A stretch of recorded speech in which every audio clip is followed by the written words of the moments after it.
హరే కృష్ణ భగవద్గీత 7వ అధ్యాయం జ్ఞాన విజ్ఞాన యోగం 21వ శ్లోకం. యో యో యాం యాం తనుం భక్తః శ్రద్ధయార్చితుమిచ్చతి తస్య తస్యాచలాం శ్రద్ధాం తామేవ విదధామ్యహం. యో యో యాం యాం తనుం భక్తః, ఏ సకామ భక్తుడు ఏ దేవతామూర్తిని సేవించినా, అనుగ్రహం పొందాలని పూజించినా, ఆయా దేవతామూర్తుల అనుగ్రహానికి మిమ్మల్ని ప్రీతి పాత్రులను చేసే బాధ్యత నేనే తీసుకుంటున్నాను అని నొక్కి వక్కాణిస్తున్నారు శ్రీకృష్ణ పరమాత్మ.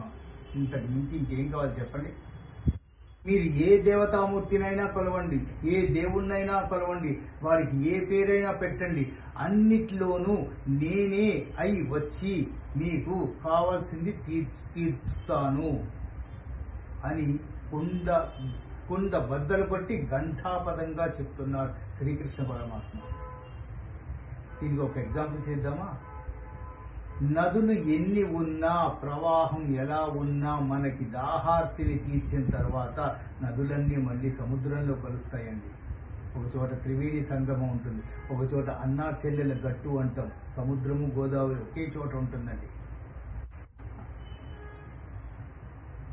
నదిలో కాలు ఇలా పెట్టేసరికి బాగుంటుంది, జస్ట్ దాని ఒక అడుగు కూడా తేడా ఉండదు. అవి ఇలా ఇలా ఇలా ఇలా, ఇటు నుంచి నది, ఇటు నుంచి సముద్రము, రెండిటి రంగు కూడా తేడాగా కనిపిస్తుంది మనకి. అన్నా చెల్లెళ్ళ గట్టు అని దాని పేరు. అలాగే త్రివేణి సంగమం. ఎక్కడ ఏం చేసినా చివరికి సముద్రంలో కలుస్తుంది నీళ్లు. అలాగే మీరు ఎలాంటి దేవతామూర్తులకి మీరు పూజ చేసినా, ఆ దేవతామూర్తుల స్వభావాన్ని నేనే అయి మీకు అవి ఆ ఫలాన్ని అందిస్తాను అని చెప్తున్నారు.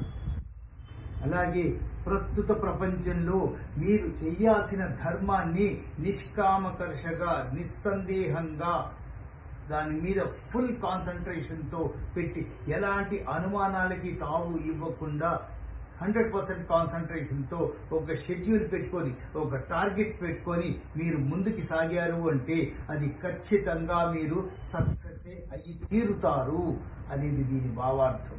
ప్రస్తుతం ఉన్న ప్రజెంట్ డే స్టూడెంట్ కల్చర్ కి నేర్చుకోవాల్సింది. ఎంత గొప్పగా చెప్పారో చూడండి. ఇంకొకసారి మళ్ళీ ఆ శ్లోకాన్ని చదువుకుందామా? యో యో యాం యాం తనుం భక్తః శ్రద్ధయార్చితుమిచ్చతి తస్య తస్యాచలాం శ్రద్ధాం తామేవ విదధామ్యహం. హరే కృష్ణ.